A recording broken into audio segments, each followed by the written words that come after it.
Olá, pessoal. Bem-vindos a mais um episódio do PangeaCast, a Existência Cotidiana. Hoje quem está aqui sou eu, Lívia Guedes, diretora acadêmica do Instituto Pangeia, junto com Thaís, Oi, pessoal. Oi, Lívia. Que bom que, que você está aqui que já é hoje. daqui, né, da casa. E vou ficar aqui experienciando hoje esse local, né? Muito bom. Hoje a gente está aqui nessa nova configuração, sentindo falta de João, mas Lívia veio representar. Acho que vai ser uma conversa muito rica. E a gente está aqui hoje com um convidado muito especial.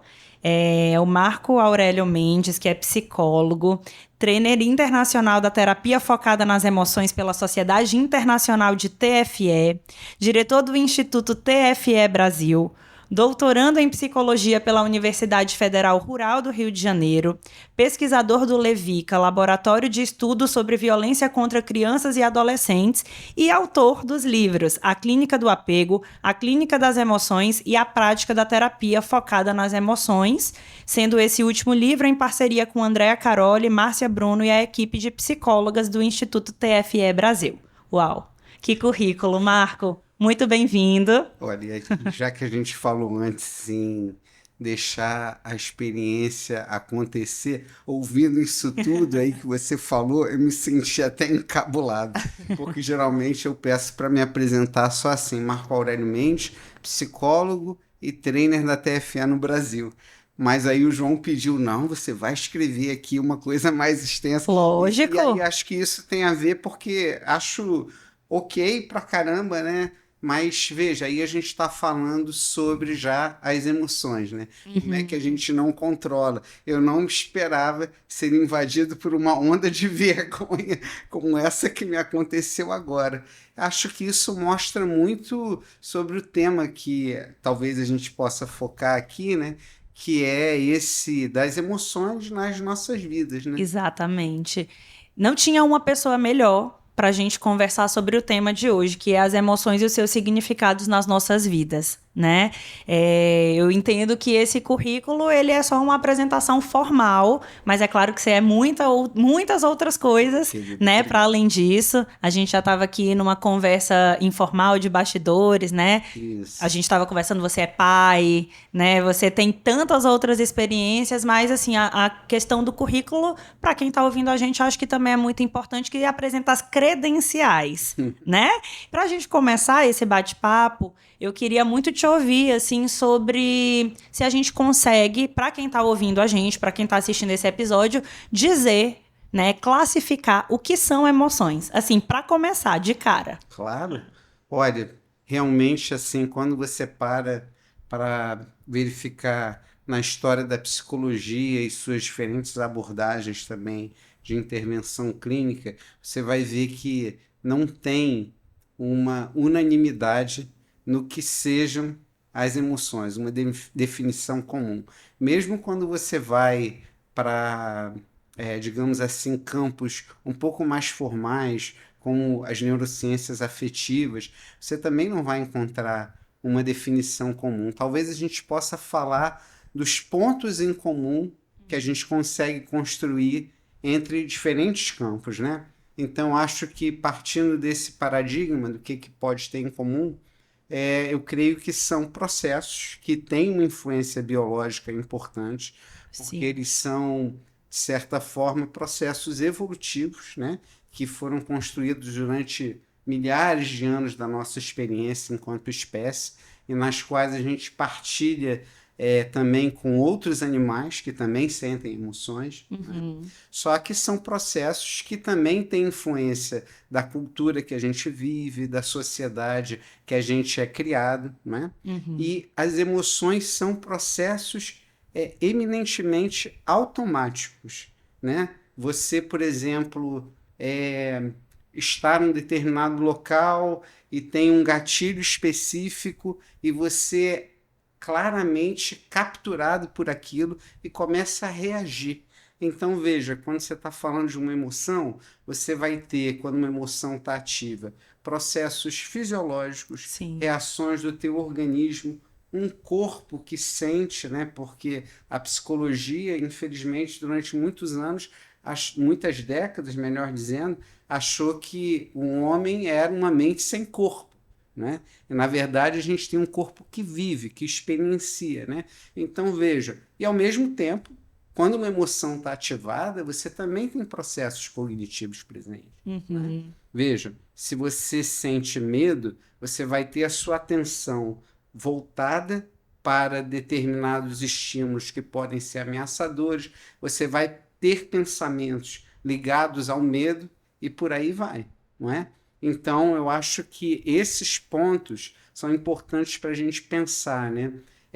Eu não vou dizer que a gente não possa sentir emoções quando a gente pensa coisas, claro que sim, mas a maioria das pessoas que vêm aos consultórios procurando auxílio, elas vêm em função desses processos mais automáticos que geram essas emoções que as pessoas não querem sentir, mas que fazem parte também da vida, né? Então, as emoções, elas são essencialmente adaptativas, mas em função de elementos fortuitos da vida, famílias tóxicas, sociedade racista, machista, opressora, a gente vai experienciando situações que levam as emoções a não serem mais tão adaptativas assim. Então, no fundo, toda terapia deveria, na minha visão, ter como foco, né, auxiliar as pessoas a poderem resgatar o caráter adaptativo presente nas emoções. Né? Acho que isso é um bom caminho para começar, né? Perfeito. Interessante isso de caráter adaptativo. Isso, né? isso. Porque não é um descarte. Não. E aí eu acho que quando a gente fala, Lívia, em caráter adaptativo, a gente começa também a entrar em algumas nomenclaturas que são meio complicadas. Eu mesmo já usei essas nomenclaturas e elas estão tão entranhadas na nossa cultura psicológica, digamos assim, que às vezes eu me distraio e me vejo falando elas. Que é assim, essa ideia de emoções negativas e positivas. Né? Porque, veja, se você for pensar em emoções positivas como se fossem algo que ajudasse a pessoa, por que uma tristeza, quando a pessoa está sofrendo uma perda e precisa significar aquilo na vida dela, por que isso não é positivo e sim negativo? Quem disse que uma alegria é uma emoção positiva? Porque a pessoa pode estar em mania, ou ela está num contexto, por exemplo, imagina alguém num cemitério dando gargalhada. Sim. Então, acho que eu prefiro falar em emoções adaptativas, ou seja, que estão adaptadas ao contexto, sem pensar nessa coisa de adaptada de formato capitalista, de forma de se comportar. Sim. Né? Então, adaptadas ao contexto quer dizer nos ajudam. Né? E emoções desadaptativas, que são aquelas que não estão nos ajudando. Se a gente for seguir aquela direção apontada pela emoção, a gente vai acabar se dando mal, né? E que tem muito a ver com as adversidades pelas quais a gente foi passando na vida. Eu prefiro falar adaptativas e desadaptativas, ou então até quando alguém força muito na pergunta, eu falo emoções que nos afetam mais positivamente e emoções que nos afetam mais negativamente, mas vejam, uma emoção que é agradável, dependendo do contexto, ela pode ser desadaptativa. Sim. E aí eu te ouvindo agora, essa tua última fala, né, me reporta para o início do que você começou pontuando, que é essa ideia de que as emoções elas têm um caráter também que é cultural. Isso. Né, de como é que a cultura, e aí eu queria te devolver essa pergunta, né, para a gente explanar um pouquinho mais ou um pouquinho melhor, qual é esse viés cultural né, de ensinamento das emoções, assim, qual é esse critério, né? Porque a gente sabe mesmo que algumas culturas, e a gente pode ver aí que a visão que alguns países têm, por exemplo, do povo brasileiro, é essa visão de que o brasileiro é muito feliz, né? De que o brasileiro é um povo muito acolhedor, muito animado. Nós que somos brasileiros, a gente tem algumas discordâncias também, às vezes a gente sente que não é bem por aí, né? Então, assim, qual é o papel da cultura mesmo diante dessa composição das emoções? Olha, o primeiro ambiente assim que a gente tem de experienciação emocional é no seio familiar, né? E aí que as crianças já chegam já marcadas, já de útero, né? Começa com essa história de chá de revelação, que é rosa e azul, né? Tem alguns países que hoje em dia, né, você vê na Alemanha, isso não é tão raro assim quanto possa parecer, e que me desculpem os ouvintes mais conservadores com o que eu vou falar, que a criança ela é registrada com um nome que é mais neutro, que ela pode escolher, né, a designação que ela quiser para ela futuramente, tá? Mas veja, uma criança ela já chega atravessada de determinada forma, né? Aí você começa a perceber que a sociedade e as regras sociais vão influenciar na maneira que aquela criança é criada, tá? E aí tem outras coisas que vão acontecendo. Veja, a gente sabe pelos estudos ligados à teoria do apego, né, que é essa teoria do desenvolvimento socioemocional, cognitivo também, que tem famílias que têm um léxico, ou seja, um vocabulário emocional mais pobre. Então, tem poucas palavras emocionais. E a criança ela recebe um aprendizado, né? Já que a gente estava falando antes sobre teorias das emoções, tem algumas teorias, né, que são os construcionistas sociais que falam que a gente é afeto, a gente sente. E aí na cultura a gente vai aprendendo a nomear alguns afetos em determinados contextos como emoção. Então, por exemplo, a criança cai, se machuca e a mãe vem, chega e fala: olha, neném tá triste, tá com dor, machucou. Sim. Ou então, tipo, se ele caiu em algum boneco, a mãe pode chegar e falar assim: esse boneco feio, você tá com raiva desse... Então, veja, tem um aprendizado que é nessa relação mais... É transmitido, né? Isso, e aos poucos isso vai sendo expandido, né? Então, e aí tem também coisas para a gente pensar, né? Veja, por exemplo, é muito comum... eu tenho a experiência, né, de trabalhar com alguns colegas negros, né, psicólogos, né, que infelizmente ainda são poucos no nosso país, e a experiência de vergonha de uma pessoa negra é uma experiência bastante marcante, né, porque ele é pressionado a acertar bastante. É como se ele tivesse... aquilo que antigamente se chamava assim uma bala de prata, ele só tem aquela chance, ele não pode perder. Então é um criticismo e um perfeccionismo que a gente também não pode patologizar tanto, porque é uma coisa necessária à sobrevivência. Adaptativa, no caso. E aí vem... Então, mas aí adaptativo num determinado momento, aí depois você vai ver uma pessoa já bem estabelecida, um profissional com vários clientes já na clínica, falando dos psicólogos, né? Mas ainda se cobrando de uma forma que aí começa a gerar prejuízo. Então veja só nesses exemplos como que a sociedade, a cultura, o gênero, a etnia vão influenciar na expressão e na vivência da experiência emocional, né? Sim. Por isso que não é possível a gente normatizar as emoções, né? E dizer que uma emoção por si só é boa ou ruim, que era o que você vinha dizendo, né? Exato. Não dá para dizer que existem emoções boas e emoções ruins sem considerar o contexto de onde elas emergem, né? Perfeito. Porque existe contorno, né? Uma existência. Isso.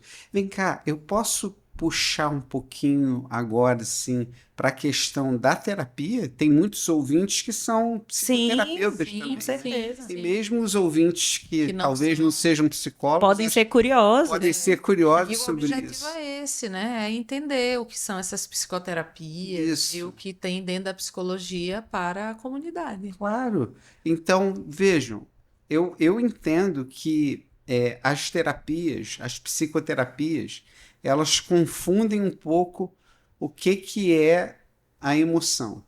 Pela seguinte coisa, as pessoas que vão aos nossos consultórios, e aí acho que isso vale também para as pessoas em comum, as pessoas falam muito sobre a emoção, mas nem sempre elas falam na emoção ou a partir da emoção. Então, veja, o terapeuta, ele fica muito preso àquela narrativa que a pessoa fala e esquece de perceber que ele é um organismo, né? A gente que estuda a Gestalt, né, tem um teórico que influenciou muito o Peirce, que é o Kurt Goldenstein, que ele falava nessa capacidade organísmica, né? Sim. Então, veja, nós somos um organismo e nós estamos muito integrados. Então, às vezes, você tem uma pessoa que está falando que está com raiva, mas você vê o corpo dela na cadeira, um corpo fechado para dentro, sem tônus muscular. Sim. Então, aí a gente tem uma incongruência. Aquilo que é dito não parece ser o que é sentido. E aí o terapeuta precisa ter esse olhar, né? Então, quando eu digo para você, Thaís, então a gente precisa ajudar as pessoas a falar na emoção a partir dela, é buscando esse caráter organísmico. Resgatar a própria experiência incorporada, Exato. né? Porque a emoção. Tem uma coisa que você falou também que eu gostei muito de ouvir, que é a ideia do corpo. Isso. Né? Porque tem essa divisão da nossa ciência mesmo, né? Uma divisão cartesiana de a mente e o corpo uma outra coisa desintegrada, né? E aí eu acho que resgatar isso, essa ideia do corpo, de que a emoção ela se dá num corpo, né? Isso. E a nossa sociedade, eu sempre acaba que nos episódios do podcast eu sempre puxo muito para essa vivência da sociedade contemporânea, capitalista, né, ocidental, que é, enfim, esse ritmo muito acelerado que faz com que a gente, em alguma medida, esteja anestesiando nossos corpos, né? Como se a gente estivesse assim com o celular ou com o ritmo da vida tão, né? Tudo é tão urgente e aí a gente acaba buscando formas de se anestesiar, às vezes uma medicação, às vezes drogas, né? Comida, Sexo o próprio compulsivo. dispositivo, Isso que... né? Que é uma extensão do corpo. E aí vocês falando de corpo, assim, não saindo disso que tu... Mas eu fiquei pensando também que para além da gente continuar dividindo, ainda tem um corpo dividido. Parece que o corpo são várias partes. A gente não tem uma... Né? Não está integrado. Né? Na medicina a gente vê muito isso. A gente está dividido em... Né? É cotovelo, não é mais... É um ortopedista de cotovelo, de joelho, Então tem uma coisa assim que a gente está né, tá dividindo e quando é tudo, tá tudo junto. Sim, né? sim. E a emoção integra tudo isso de uma forma. Olha, eu costumo falar.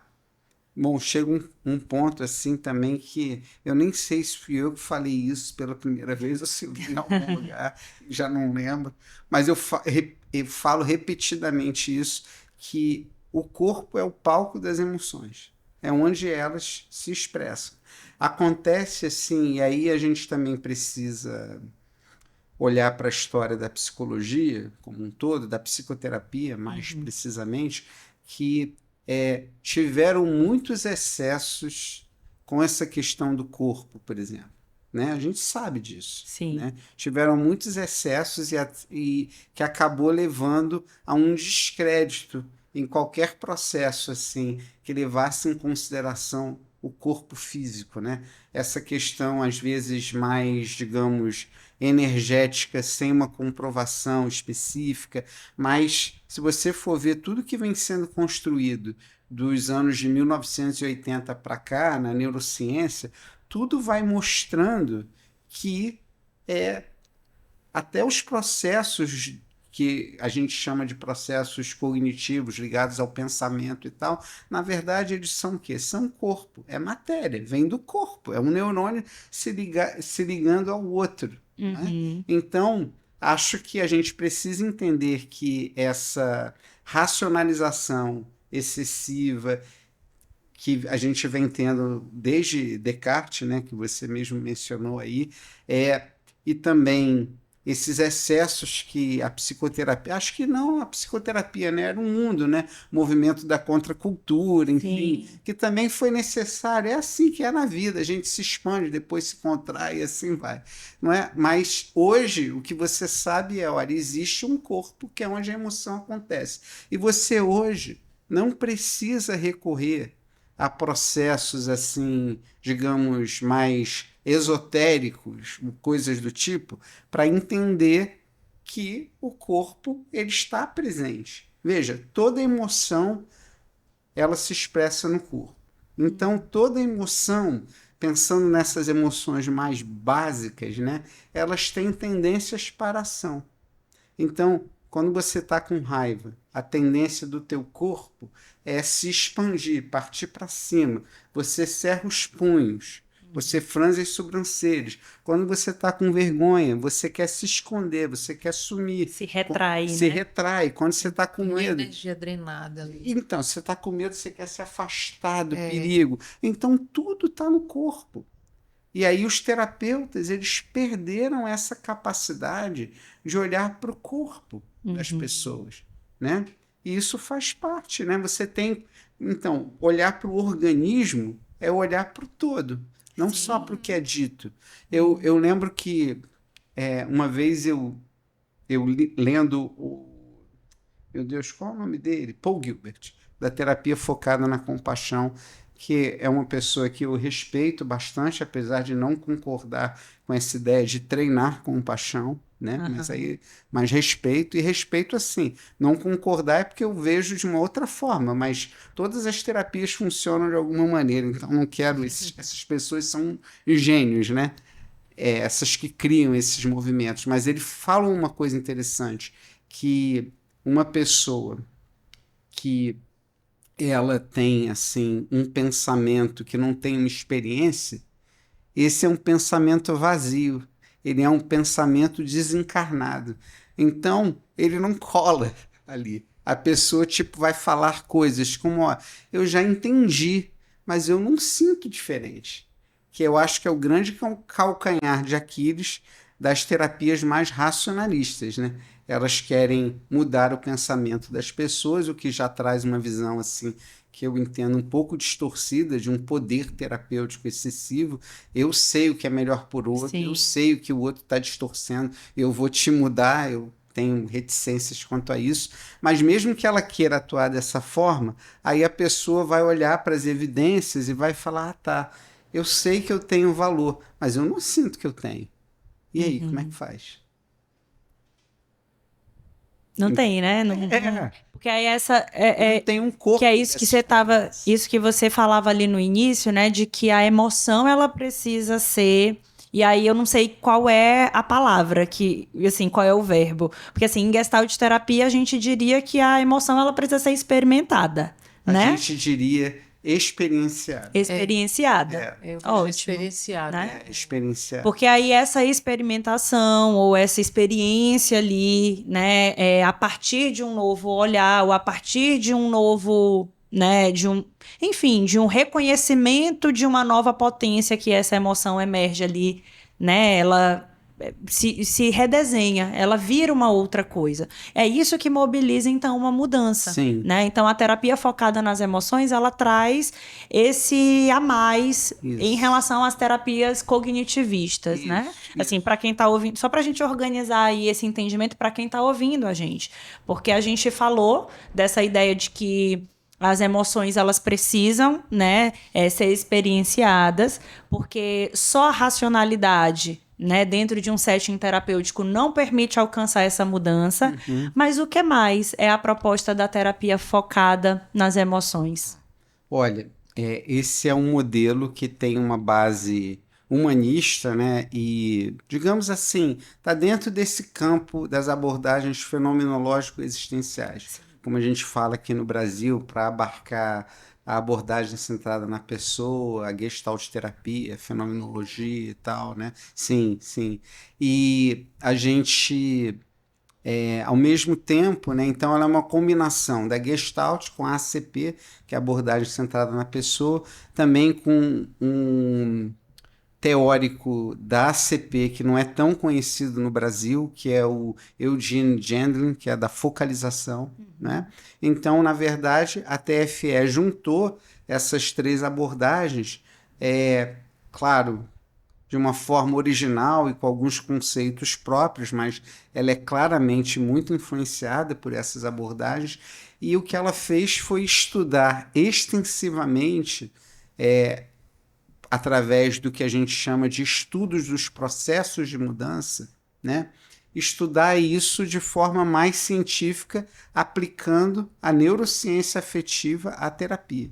Então, veja, o que você mais vê, né, hoje nessa tal de prática baseada em evidências, que acho que é uma outra história, é um campo importante, mas que também é questionável, não é assim tão inquestionável quanto as pessoas da prática baseada em evidências falam, mas enfim, basicamente o que você tem ali são estudos quantitativos, estudos de meta-análise, estudos que mostram se a terapia foi efetiva ou não, mas não mostra qual é o processo que gerou aquela mudança. E só essa história da terapia ser efetiva ou não é muito questionável, porque às vezes você vai olhar as pesquisas, a pessoa não separou, por exemplo, eventos que podem ter acontecido na vida da pessoa que explica aquela mudança, a qualidade da relação terapêutica, que é um fator comum na mudança, independente da abordagem. Exato. Às vezes o cara está aplicando, por exemplo, uma terapia com técnicas super racionalistas, mas ele pode ter um tom de voz mais empático, alguma coisa assim, e nem ser tão racionalista assim quanto ele fala que é, né, na prática clínica, e a empatia pode ser um fator de mudança, e nem tanto a técnica. Então, Exato. o que a TFE fez? Ela não estudou só o desfecho, ela foi estudando o que mudava nas sessões. Mas isso é um estudo, assim, que eu estou fazendo um estudo desse no meu doutorado, né? E é um estudo que dá, assim, um trabalho imenso, porque aí, ao invés de você aplicar um inventário antes e no final, você tem que, por exemplo, olhar as transcrições de todas as pesquisas para começar, de todas as sessões, perdão, para olhar, olha, peraí, aqui a pessoa experienciou essa emoção. Vamos ver o que aconteceu depois. O que o terapeuta falou que levou a pessoa a sentir isso. E ela sentiu isso na sessão seguinte, como é que ela chegou? Então, vejam, aí você, por exemplo, com um paciente, você tem que ver, sei lá, 20 horas de sessão, uma pessoa, para fazer um estudo de processos. Então, é muito simples. Mas foi isso que a TFE fez. Então, vejam, ela, de certa forma, por exemplo, o pessoal da Gestalt usa muito uma intervenção que vem lá do psicodrama, que é a cadeira vazia, né? E a TFE estudou como a cadeira vazia, como, digamos assim, que processos específicos aconteciam quando as pessoas tinham desfechos bem-sucedidos na cadeira vazia. Então, de uma especificidade que exige uma dedicação assim ao estudo que é impressionante, né? Mas eu acho, eu não sei, eu já estou colocando aqui de uma forma bem tranquila, que não tem exemplo melhor para a gente falar da TFE do que a louça da Lívia. Vamos falar da louça da Lívia? Eita, Lívia vai ter que contar aí. Não, é ótima. Eu gosto dessa história demais de louça, inclusive porque eu sou psicóloga e atendo casal, né? Então eu sou psicoterapeuta de casal. Então isso é um um cenário muito rico de se observar, porque dentro da dinâmica do casal, né, e do casamento e da família, vão criando coisas que vão incomodando, obviamente, são duas pessoas, né? E a louça da minha casa virou uma questão muito grande ao ponto de eu levar para minha terapia pessoal, né? O incômodo que eu tinha com aquela louça, que estava sempre lá. Compramos máquina de lavar louça. E, e aí, se tem a máquina de lavar louça, tudo está resolvido. Não, porque a louça não vai sozinha para a máquina, né? E aí a questão da louça virou uma questão na minha terapia, até que por muito tempo, né? Chegar em casa, tá a louça, e bota a louça, e, mas a máquina tá cheia com a louça limpa, ninguém tirou e tal. Enfim, a louça é realmente. E eu fui para terapia com essa questão, trabalhamos muito isso, até um dia que o meu psicólogo virou e disse assim: e a louça? E eu não lembrava mais da louça, a louça estava resolvida em mim, ela era uma questão minha, né? Sim. Ela era uma. Eu larguei a louça. E a louça, alguém arranjou, alguém ficou dono da louça quando eu larguei a louça, né? Então, vou pegar esse exemplo da louça da Lívia, que é maravilhoso, para falar do processo de mudança central na TFE, que é a mudança de emoções com emoções. Transformação de emoções com emoções, né? Eu queria só Por favor. colocar mais uma coisa, que quando eu falava da louça, quando ela era uma questão, eu sentia Sim. a raiva, eu ficava, né? Tinha uma coisa no corpo quando eu falava, né? E depois, e tinha um lance da mão fechada. E quando, enfim, aconteceu isso na terapia, né? Que o terapeuta disse, você soltou, né? Tá marcada a mão, ou seja, teve uma outra emoção, outra coisa. O que é lindo, assim, ele falar isso. Exato. Tá marcada a mão, é lindo. Mas olha, o processo que a TFE defende de mudança central, claro que tem outros, né? É esse de transformar emoções com emoções, né? E o que isso significa? Significa o seguinte, isso para a gente é um processo essencial de mudança, que a gente, numa terapia que é focada em emoções, estuda isso, claro que a gente tem um olhar mais fino para isso, mas não quer dizer que ele não aconteça em outras abordagens, não é isso. Inclusive o que a TFE defende é que quando uma abordagem realmente ajuda uma pessoa a se transformar, é porque esse processo aconteceu. Então, qual é a ideia presente? É que você tem muita dificuldade de chegar às suas emoções mais centrais. Você fica sempre se protegendo das emoções mais dolorosas. Então, às vezes, por exemplo, você tem uma sensação de uma tristeza assim, ligada ao abandono, à solidão, a se sentir sozinho, e para evitar entrar em contato com aquilo, para se proteger daquilo, você expressa raiva. Aí o terapeuta muitas vezes fica preso na raiva da pessoa, não é que ela não precise ser validada, ela precisa sim, mas quando na verdade ele precisa ajudar a entrar em contato com essa questão mais vulnerável. Sim. Não é? E aí, quando ela entra em contato com essa questão mais vulnerável, que é a emoção central, se ela consegue sentir uma outra emoção, seja, por exemplo, aí sim, uma raiva de estar sozinha, ou a compaixão do terapeuta, quando ela chega nesse lugar e a pessoa não julga, aceita, recebe, valida, aí você tem a transformação de emoção com emoção. Por exemplo, ela experiencia uma tristeza e aí tem a compaixão do terapeuta. Você está juntando uma emoção, aquela emoção que não estava mais ajudando muito, e aí ela transforma uma emoção com outra emoção. E quando isso acontece, é isso que a Lívia bem falou. Você, de repente, vai para situações que antes de você reagir e você vê, não tá mudou. E veja só, se a gente for parar para pensar nos nossos processos terapêuticos, isso já aconteceu e mais de uma vez. Várias Não é? vezes. Sim. Então, E a aí- gente assiste isso no consultório, né? Também. A gente assiste. A gente usa uma outra linguagem, né? mas A gente assiste isso. isso. Um assunto que vai sendo abandonado ali, É. porque tem outro, reage de outra forma, né? Ele te convoca em outro local ali. Então, acho que esse processo a gente estuda muito na TFE.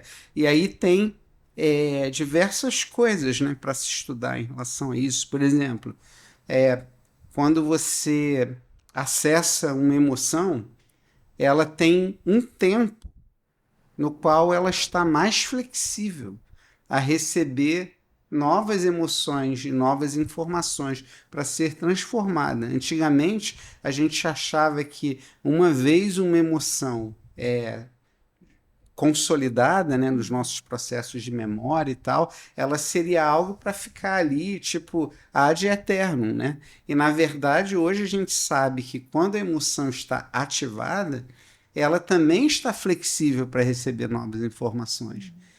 Não é? Então a gente tem todo esse manejo que vem do estudo da neuropsicologia, da memória, da neurociência para trazer para a terapia e ser mais, digamos, mais preciso em alguns processos. Mas só queria lembrar também para o ouvinte que talvez não conheça tanto de terapia, que aí que tem talvez o grande perigo da TFE, né?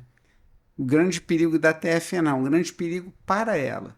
Porque como ela resolveu submeter os seus métodos à ciência tradicional, né? Apesar de o Les, por exemplo, que é o criador da TFE, ele fala, tá, o pessoal quer efetivar uma prática baseada em evidência, então vamos botar aqui para ver se a TFE é efetiva ou não. E foi lá e hoje ela é uma terapia baseada em evidências para depressão, ela tem grande evidência de efetividade para transtornos de ansiedade social, transtorno alimentar, trauma complexo do desenvolvimento, enfim, várias coisas. Mas o que eu estou querendo dizer com essa história? Estou querendo dizer só o seguinte, que eu me perdi. Eu estava tão bem, mas eu perdi a linha de raciocínio. Ai. Enquanto eu te ouvia, Marco, eu fiquei com um monte de questões, assim. Tem um monte de questões aqui que eu tô tentando. Pode deixar, eu me perdi. Claro, E faz parte, eu estava com a linha é uma de emoção também aí. A gente não vai conseguir nomear talvez agora, mas tem também isso, né? Assim. Mas deixa eu só pegar onde é que foi que eu me perdi. Eu acho que foi quando você estava falando do grande perigo para Do terapia. grande perigo. Ou para, ou... Isso. Ou das Então, porque o perigo é o seguinte, que agora está vindo muita gente para estudar a TFE, até Sim. porque teve o livro que eu escrevi com o Les, que é o Les Greenberg, é o criador da TFM, que foi um livro que já está na sua segunda edição, que acabou em menos de um ano e tal, que aí vem olhar para a TFE como se fosse uma técnica a ser aplicada. E aí, veja, ela é uma abordagem humanista. Nas abordagens humanistas, a gente tem uma visão do ser humano que não é a mesma das abordagens cognitivistas ou psicanalíticas. É diferente. Então, a gente não tem essa intenção de querer mudar o outro.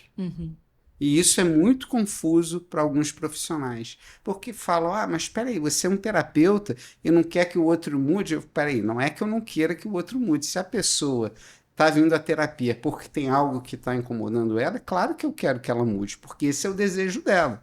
Mas não sou eu que desejo que ela mude para impor uma mudança. Então as pessoas chegam para estudar a TFE aplicando alguns conceitos que não são próprios à abordagem. Tipo, não, essa pessoa precisa sentir isso, essa pessoa precisa sentir aquilo. Eu sei lá o que a pessoa precisa sentir, gente. Eu vou apoiar o processo dela. Por isso que o Rogers falava que o terapeuta ele era um facilitador. Sim. Eu quero ser o suporte para facilitar a mudança da pessoa que ela deseja e não impor uma mudança para ela, entendeu? E o Rogers também falava da teoria paradoxal da mudança, né? Isso. Que assim, quanto mais eu aceito como eu sou, mais eu posso, né, estar em condições de mudar. Então, quando a gente impõe uma mudança, né, na verdade, me parece mais aquilo que a gente vinha dizendo. É como se a pessoa estivesse fugindo de entrar em contato com aquilo, né? Para que ela consiga mudar de fato, ela precisa ter a oportunidade de acessar aquilo, Claro. né? Num espaço de não julgamento, de acolhimento. E olha o que você está falando aí, Thaís, que quando o terapeuta não aceita também a pessoa, aí o que vai acontecer? A pessoa começa a fazer coisas como, por exemplo, mentir na terapia, Sim. né? Porque, E viver uma angústia, né? nossa, horrível, né? Imagina você mentir na terapia. Ou então o terapeuta te impõe um dever de casa, aí você não faz e chega, ai meu Deus, como é que eu vou fazer? Que vergonha! Né? Acho que uma terapia não é para isso, né? Não deveria ser Não mesmo. deveria ser para isso. Né? Eu fiquei aqui pensando, né, assim, na importância, porque aí a gente começou a falar de psicoterapia, dessa relação, né, entre o cliente e o terapeuta. E aí, para que o terapeuta esteja em condições de, né, ser capaz de observar, porque foi isso que eu entendi, né? O terapeuta que trabalha ali na terapia focada nas emoções, ele precisa estar aberto a identificar isso, né? As emoções que se revelam ali, né? E aí eu fiquei pensando nisso, assim, na importância do terapeuta ter esse preparo mesmo, assim, de como é importante que ele lide com as próprias questões dele, Claro. né? Questões não, com as próprias emoções dele. Pode usar questões, as emoções são questões. Olha, essa sua colocação é maravilhosa, porque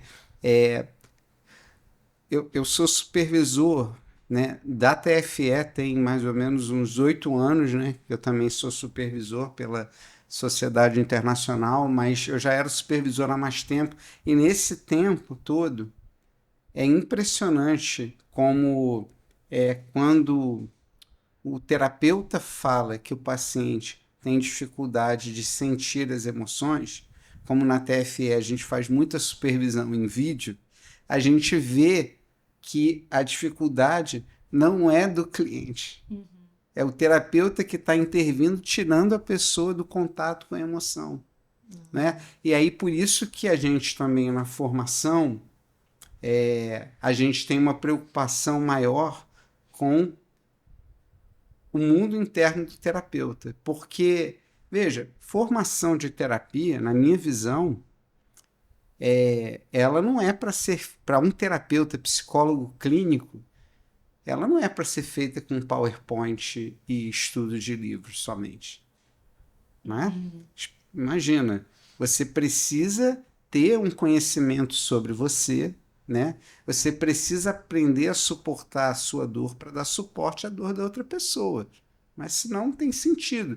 A gente lá no Instituto, o primeiro ano da nossa formação, ele é dedicado só às emoções do terapeuta. A gente fala também de teoria, claro, mas ele é tipo muito mais dedicado às emoções do terapeuta. Porque sem ela, gente, ainda tem uma outra coisa que é algo também significativo, que é essa ideia do campo experiencial que se dá entre cliente e terapeuta. Né? Aí você pode também sair dessa nomenclatura mais fenomenológica e ir para a nomenclatura mais psicanalítica, que fala de intersubjetividade, né? Desse espaço construído entre duas pessoas que não é somente você, não é somente eu, somos nós dois, sou quem eu sinto que sou quando estou contigo. Então tem várias particularidades, mas que mostram que quando você está diante do outro, tem algo que ressoa em você. Afeta, né? Afeta você. E aí você precisa entender o quanto que aquele algo e aí você vai entender pela vivência das suas próprias experiências e não só pela racionalidade, o quanto que aquilo que você está sentindo diz respeito mais à pessoa, diz respeito a um processo meu, se disser respeito a um processo meu, o que aquilo que eu estou sentindo pode me ajudar no processo do outro. Mas você precisa ter esse conhecimento, senão você vai Saber se mais ou perder. menos o que fazer com isso, né? Claro. Pelo menos para endereçar, encaminhar, Claro, né? com certeza. Essa ideia, né, de esse poder terapêutico infalível, isso aí é uma bobagem, né? Eu, por exemplo, acho que a minha experiência pessoal mostra que tem algumas coisas que eu não consigo trabalhar com pessoas em terapia, porque dizem respeito a limitações enormes que eu tenho na vida e que estou em busca de melhorar, mas que pode ser que nessa vida eu não consiga. E tá tudo certo, vou fazer o quê? Agora eu falando aqui com vocês, me veio aqui um fluxo, agora também de pensamentos, de uma experiência parecida com a da Lúcia, Sim. que é o do Ai Querido. Ah, Que é assim, quando eu ia para musculação, eu vivia assim, me punindo, né? Falava, vai, safado! Não dizia outras coisas, né? Carrega esse negócio, mais peso, vai! Almofadinha, mais força. Aí, um dia, eu me vi assim, vai, querido, mais um pouquinho. Aí eu até me assustei. Ih, gente, acho que algo mudou aqui. Eu nunca mais me critiquei dessa forma fazendo. te xingou. Não, Te xingou. nunca mais. E hoje eu faço assim, quando eu vejo que tem algo que eu não fiz, eu fico até com medo de estar sendo meio permissivo comigo, mas enfim, é uma fase, né? Não sei se. Mas eu falo, querido, é muita coisa, tá tudo bem. De se dar um pouquinho de uma colherzinha de chá também, né? Preciso, Sim. é muita coisa. Sim. Minha mulher vive brigando, mas agora tudo é isso, é muita coisa. Agora virou compassivo. Fico mais no compassivo, muito melhor do que ficar me punindo. o Com tempo certeza. Marco, tem uma outra coisa que eu queria te perguntar, que é sobre... Você tinha falado sobre, no começo, sobre as emoções, elas também terem ali um atravessamento com questões fisiológicas, esses processos psicológicos básicos da memória, Isso. né? E aí me veio muito o filme, eu não sei, acho que você já assistiu, mas o Divertidamente. Eu estava claro. aqui para falar dele, porque ele vai ser lançado agora, o 2. E agora tem as novas emoções. As novas. Eu vim pensando nisso no filme. Eu disse, olha, tudo a ver. Eu fui divertidamente, as emoções. Isso. Olha, vai, faz a Não, sua porque o filme, né, assim, ele constrói muito bem, eu acho, né, genialmente essa ideia de como as emoções, elas influenciam nas memórias que a gente está construindo. Então, a Riley, né, que é aquela mocinha lá do filme, a personagem principal, algumas emoções, algumas memórias dela ficam armazenadas com mais efetividade, né, elas ficam num registro ali muito mais forte, porque tem uma tonalidade afetiva muito mais forte também. E aí eu queria pra gente conversar um pouco sobre isso, assim, a questão da memória e as emoções. Antes da gente começar, eu acho que vale a pena tocar num ponto que talvez as pessoas não se toquem, né? Porque na psicologia, quando a gente está na faculdade, a gente usa muito aquele termo Zeitgeist para falar do clima da época, né?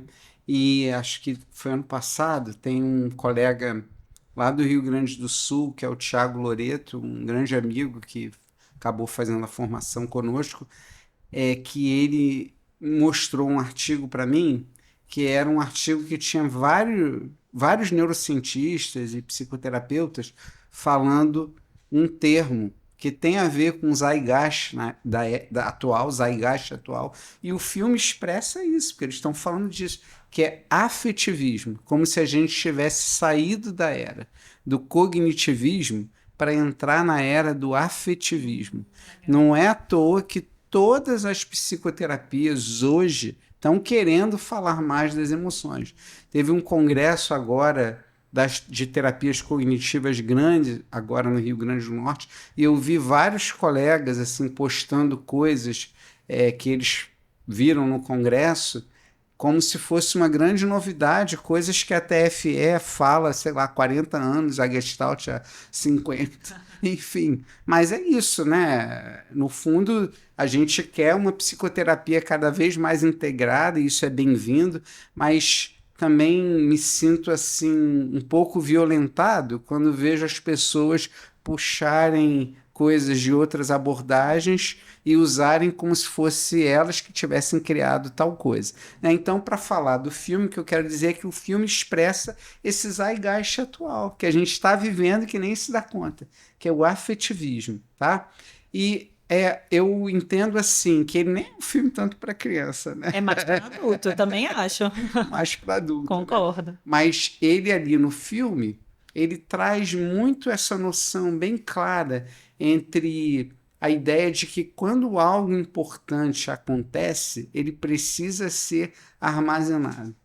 Porque se foi significativo para o organismo, é importante. E aí o teu organismo, em termos de processos automáticos, precisa te lembrar cada vez que tem algo parecido acontecendo. Então, mais uma vez, esse processo de transformar emoções com emoções. A gente quer trazer aquela emoção que está ali guardada do passado, nesse esquema emocional no qual tem memória, afeto, sensações, trazê-lo para ser sentido e ajudar a pessoa pelos processos pessoais dela, que você ajuda, facilita e dá suporte, que ela possa trazer novas emoções para se juntar àquela. Mas veja, não é que você vai substituir uma emoção pela outra. Você vai trazer uma nova emoção para se juntar àquela emoção antiga e sintetizar numa outra história. O Jean Piaget talvez seja um cara que a influência dele na psicoterapia, não sei se as pessoas conseguem perceber a importância que ele tem na psicoterapia, que ele acaba ficando mais no campo da educação, da filosofia e tal, mas ele fala claramente nesses processos de síntese, né? Que você assimila algo, aí você acomoda dentro do que você já tem ali, e aí você vai assimilar novas coisas e acomodar num processo de síntese. O processo de desenvolvimento que o Piaget falava é um pouco desse processo que eu estou falando de transformação de emoções com emoções, fora que ele dizia que as pessoas processavam melhor a informação na presença de emoções. Ele falava da importância das experiências para a construção dos esquemas sensório-motores e do desenvolvimento da criança. Então, ele é muito importante. E o filme tem tudo a ver com isso. E 2 é bem-vindo, né? Eu vou ver, por exemplo. E o 2 agora vem com a ansiedade. Ansiedade. Porque agora ela é adolescente, né? E aí tem novas emoções ali. Acho que tem a ansiedade. Tem mais uma emoção que eu agora não me lembro. São 2 novas. A ansiedade é uma que vem com essa fase do desenvolvimento. Você sabe que tem emoções que são, assim... Quer dizer, tá me vindo uma só agora, mas eu sei que tem outras. Eu já escrevi isso, mas eu esqueci. Mas bem brasileiras. Quer ver uma? Qual? Ranço. Ranço. Ranço. É ótimo. É maravilhoso. E ranço, se você for parar para ver, é uma mistura, sei lá, talvez de repulsa, raiva e nojo, algo assim. É alguma coisa Ele assim. é um compilado de coisinhas que ele Isso. entrou no ranço. Mas aí, querida, quando o ranço chega para sair, Nossa, é difícil. Essa elaboração do ranço, acho que seria algo mais complexo. Né? Mas o ranço é bem nosso. É verdade. Eles falam do ranço como se fosse, sei lá, stink ou fedorento, um queijo ranço, mas o nosso ranço... Só a gente sabe explicar, né? Que eu acho que aí entra naquela coisa do traço cultural mesmo, né? Claro.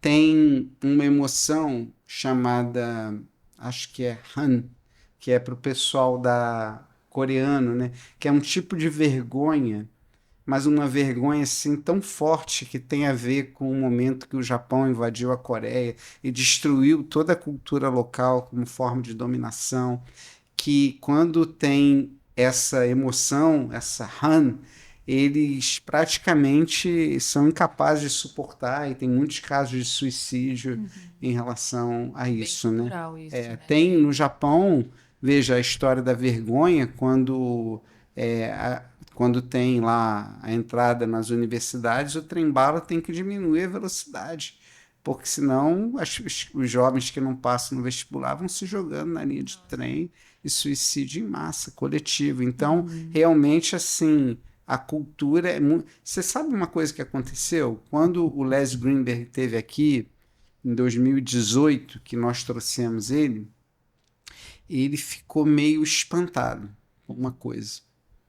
E me chamou muito a atenção, também acho que tem a ver com a nossa cultura. Que ele falou assim, mas Marco, o que acontece com os terapeutas brasileiros que eles não são empáticos? Aí eu fiquei chocado. Olha isso. A gente não é empático. Como é que a gente não é Aqui empático? quase surgiu aqui com a gente. Pois é, foi tipo isso. Mas foi passando o workshop e eu entendi.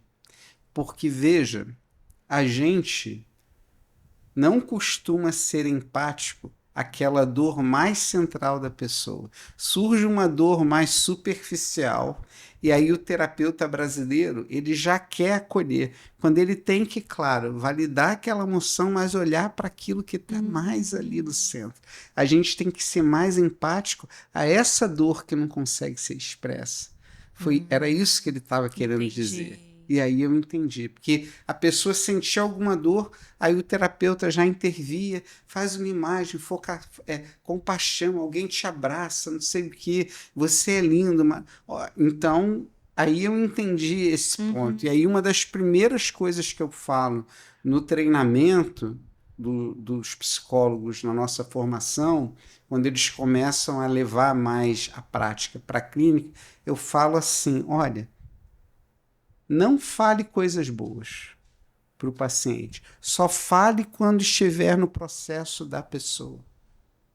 Tipo, então a pessoa está lá sentindo uma dor enorme. Aí vem o terapeuta e fala, mas olha quanta coisa você conseguiu. Isso é uma coisa totalmente inadequada. Sim. Porque, veja, a pessoa pode, até pelos processos mais cognitivos, meu Deus, se eu consegui tanta coisa assim, estou sofrendo desse jeito, eu devo ser muito distorcido mesmo. Então, não é que você fique uma pessoa sádica, focada na dor, não é isso.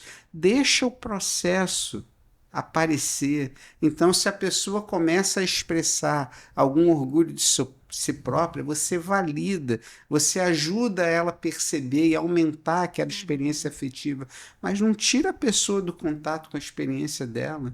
Que coisa horrível que se faz. Eu até fiquei feliz agora que tem toda essa tragédia que está acontecendo no Sul, né? Sim. E eu vi alguns posts de alguns colegas falando, não fale para essa pessoa algo como, olha, como você precisa valorizar a sua vida. Olha que frase mais inadequada. Violento até. Violento. Eu entendo, mas tem muito profissional da nossa área que acha que se trata a pessoa falando coisas motivacionais. Que seria aquela ideia de assim, acolher que não, isso não é acolhimento, né? Mas é uma falsa ideia de um acolhimento a qualquer custo. Exato. Né? Assim, tamponar ali a falta da pessoa ou o sofrimento da pessoa com qualquer coisa, assim, só para dizer que eu fiz, só para dizer que eu disse. Falam muito sobre essa incapacidade do terapeuta de suportar a dor do outro. E é isso que exatamente. Isso que ele quis não sofre desse jeito, isso, não dou querida, conta. Isso, tipo isso. Né? É o implícito. Por favor. O implícito fala isso. Eu não estou conseguindo lidar com esse teu choro, então vamos pensar que não chorar, porque eu não estou lidando com isso. Por favor, não chore. Chega, por favor, chega. Não sofra tanto, que eu não consigo lidar com o seu sofrimento. É verdade. E a gente na TFE, por exemplo, essa semana eu me vi com uma pessoa claramente assim, querendo chorar, mas sem lágrimas, né? Mas experienciando bastante. Que, vejam, a pessoa pode não ter uma expressão tão grande da emoção como você deseja que ela tenha. ela tem a capacidade dela, a forma dela sentir, mas aí eu falei algo para ela, foi o seguinte, né, que ela estava claramente falando na dor, e eu falei, então é tipo uma dor sem lágrimas. Aí ela ficou em silêncio. E aí eu falei, ou são lágrimas que estão te inundando por dentro. Aí a pessoa pôde chorar. Então, veja, tem toda esse olhar, né, para o organismo, para o corpo. Sim. E é muito lindo, assim, quando você vê a pessoa entrando num processo de transformação, né? Eu acho maravilhoso. Não só na minha experiência quanto cliente de terapia, né? Mas também como terapeuta. Sim. Muito bonito mesmo, assim. Eu acho que a psicologia, no fim das contas, né? Assim, a psicoterapia, né? É a isso que se propõe mesmo, né? Essa ideia de dar permissão para que o outro sinta, né? No fim das contas, deveria ser sempre isso, mas acaba que com tudo, né? Com a ciência, com a aceleração dos novos tempos, Isso. a gente foi perdendo esse contato com a experiência, Sim. né? Essa ciência mais racionalista afastou a gente dos nossos sentimentos. Mas acho que é legal as pessoas começarem a perceber que as emoções, elas são um sistema inteligente do organismo. Ele pode estar até, digamos assim, desadaptado, Sim. como eu falei, mas mesmo desadaptado, ele está te dando informações significativas, te dizendo, olha, é como se mesmo desadaptado ele estivesse te falando assim, ó, presta atenção nisso, porque você já sofreu com isso no passado e pode acontecer novamente. Então, é um sistema inteligente, mas aí as pessoas, você usou a expressão tamponar, né, as emoções, elas vão tamponando as emoções e aí vão perdendo uma capacidade básica, que o que faz a gente decidir também são os processos emocionais. Se você parar para pensar na tua vida, Thaís, veja quantas vezes você deve ter tomado decisões que racionalmente não era a melhor decisão, mas algo te falava dentro de ti, cara, é isso. Eu vou. E aí, veja, Mas... é você ouvir isso que acontece dentro de ti. Tem espaço para isso. E para aproveitar isso, né, esse assunto que surgiu, o que você acha sobre essa coisa, essa falsa ideia do controlar as emoções, né? Porque a gente tem tentado e a gente, né? Inclusive a gente conversava Todos sobre nós. isso aqui nos bastidores, né? Sim. E tem uma palavra que usam muito, né? Fulaninho é emocionado. E eu penso, que ótimo que ele é emocionado. Como uma crítica, né? Falando uma coisa tão boa. É emoção. Que bom ser emocionado, né? Olha, então, veja, uma confusão que as pessoas fazem é a seguinte, que o sistema emocional, ele não opera sobre a lógica do certo ou errado, do falso ou verdadeiro. Sim. Ele opera sobre outras condições, que é a do é perigoso, é seguro, é confortável, desconfortável, é bom ou ruim, ele opera sobre qualidade e não sobre falso ou verdadeiro, certo ou errado, né? Acho que esse é um primeiro campo para a gente falar disso. O segundo é que você, claro, você traz a razão para se juntar aos processos emocionais. Porque senão, imagina, eu não estou defendendo aqui uma ideia de que a gente passe a ser, tipo, seres guiados apenas pelas emoções. Não. As emoções, elas têm... elas acontecem num contexto, numa cultura, a gente tem valores específicos que vamos construindo ao longo da nossa vida, mas é basicamente o seguinte, é você sentir algo, perceber e aí decidir o que você vai fazer, não é? Mas não é negar que aquilo esteja acontecendo. Então, vou te dar um exemplo, eu recentemente atendendo uma pessoa e ela estava falando sobre uma pessoa que havia morrido, Sim. né? Eu perguntei como é que ela se sentia, talvez esperando que ela me falasse algo, já que era uma pessoa que tinha sido próxima, mas também tinha tido conflitos e tal, esperando que ela me falasse algo como: ah, pô, que pena que a pessoa se foi. Mas a pessoa falou o seguinte, que me gerou muita admiração. Falou algo do tipo: olha, eu não tô sentindo nada. Sabe quando tem alguém que te faz mal e aquela pessoa morre, você, tipo, não sente nada, ou até sente um certo sentimento que, não é importante, teve o que mereceu?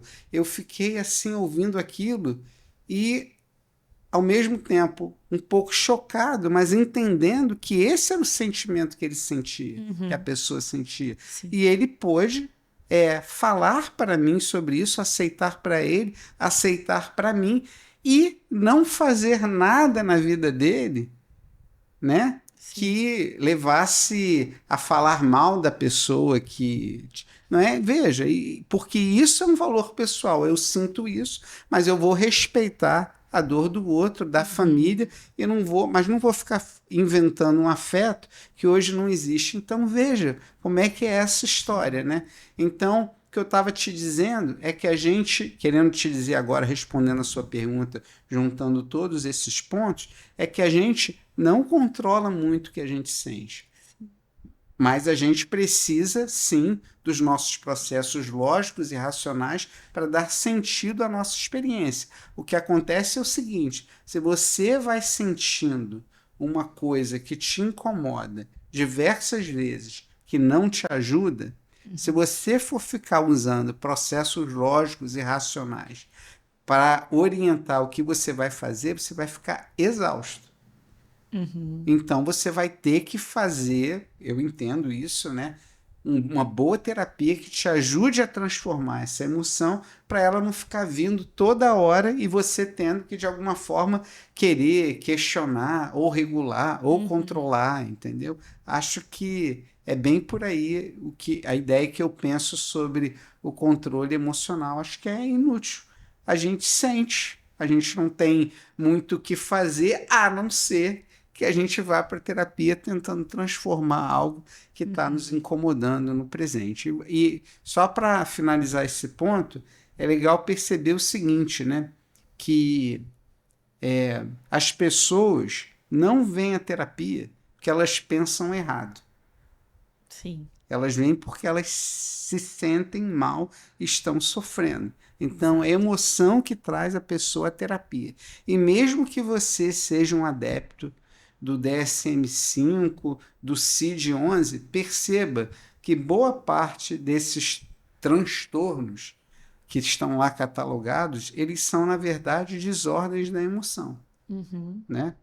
O transtorno depressivo, vou usar a nomenclatura DSM, ele é, na verdade, um quadro no qual a pessoa sente uma apatia, uma desesperança generalizada muito forte, repulsa contra si próprio. Veja, todos os processos emocionais. Quando você para pensar num dos quadros mais comentados da contemporaneidade, que é o transtorno de personalidade borderline, o que ele é senão uma desordem da regulação emocional?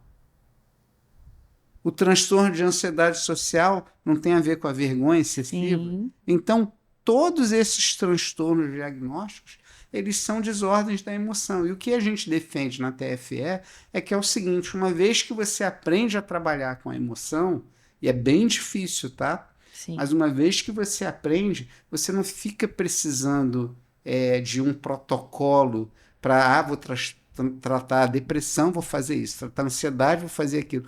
Não, você atende primeiramente a pessoa. Sim. E depois as emoções. Eu vou trabalhar com o medo, com a vergonha, com a tristeza, com a solidão, o luto. É assim que eu vou trabalhar. Sim.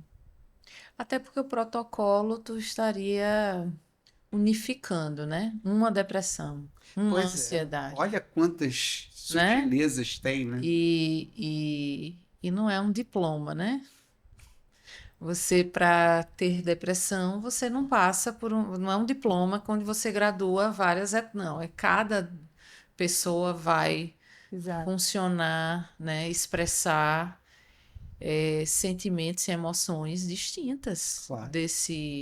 né, Sim, desse diagnóstico. sim. Vem cá, a gente tem tempo ainda? Tem um tempinho só? Temos. Temos. Deixa eu só fechar uma coisa assim, que vocês falaram para deixar o fluxo espiritual. Exatamente, é isso. Tá me vindo aqui uma coisa que eu acho que é importante falar, que é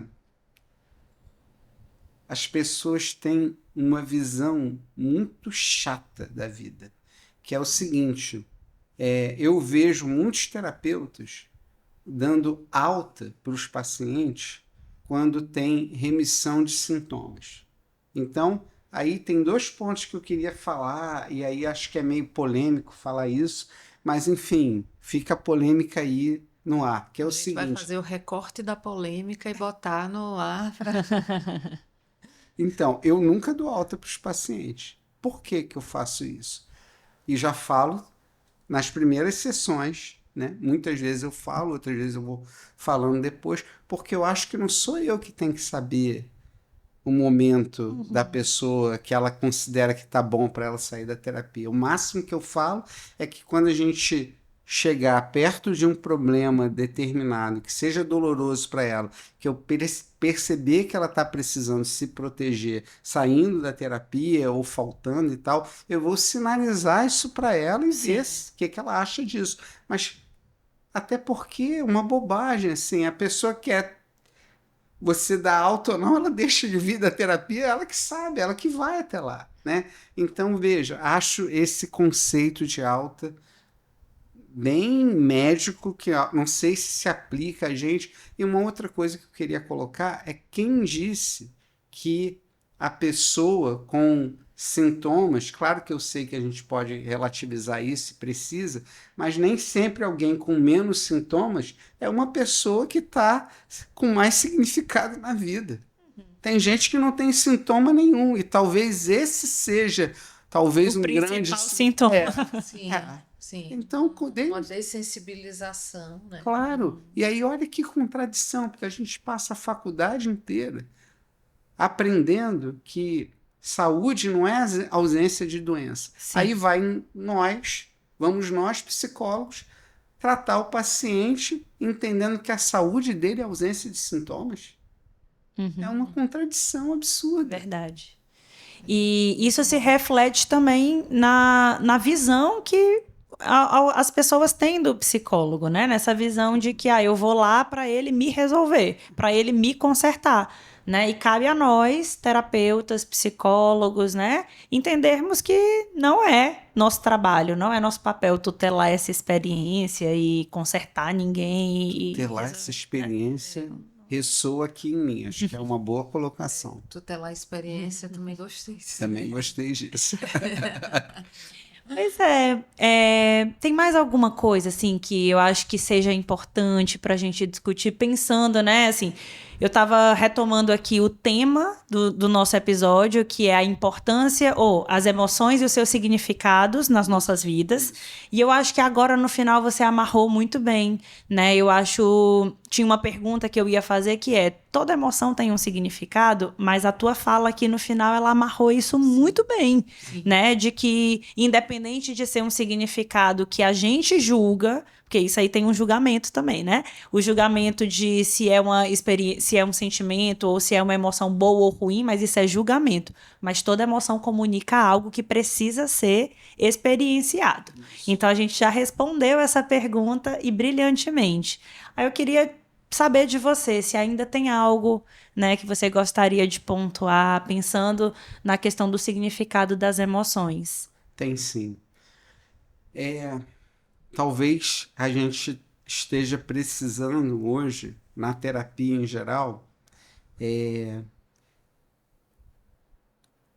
ajudar um pouco mais, pensando na formação dos terapeutas, né, agora especificamente, ajudar os terapeutas a pensarem assim, nos grandes temas da existência humana, não é? Que é essa ausência de controle, né? Não adianta, assim, o mundo ele acontece, né? E temas mais difíceis, como, por exemplo, um pai que experiencia a morte de um filho e vem uma dor terrível, e aí o terapeuta precisa aprender a estar junto com a pessoa para elaborar esses significados. Então, são temas assim que são delicados, né? O envelhecimento, né? Quando a gente tem, por exemplo, um pai que tem uma doença degenerativa e está idoso e não cuidou de nós e a gente não consegue cuidar dele porque não teve a experiência de cuidado. Veja, são temas mais delicados que, para mim, não são temas que requerem conserto.